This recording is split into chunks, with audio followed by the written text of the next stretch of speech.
Speaking out by walking out.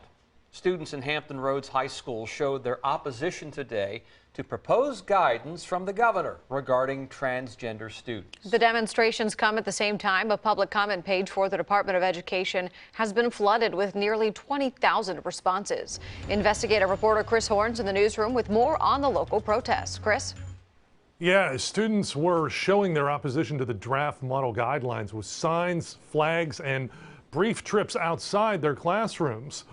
A couple of hours ago at First Colonial High School, about 30 students decided to show their opposition to the proposed guidance from the governor. They held signs and flew the rainbow flag to show their support for transgender students. Earlier in the day at Bayside High School, a student draped in the transgender colors of blue, pink, and white ran out and circled the flagpole. Under Governor Youngkin's proposed guidelines, schools would need written permission from parents for teachers to address a student by a different name or pronouns unless the student was already a legal adult. Teachers also can't conceal information related to gender from students' parents.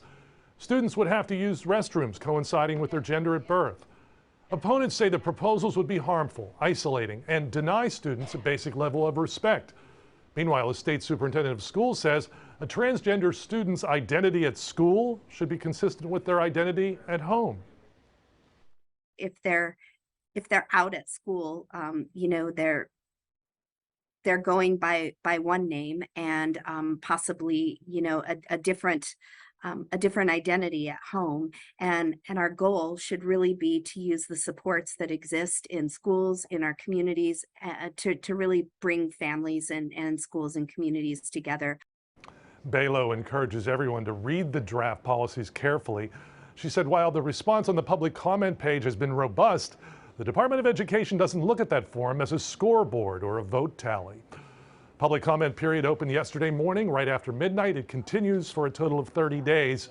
And of course, we have a link on WAVY.com. Chris Horne, 10 on your side.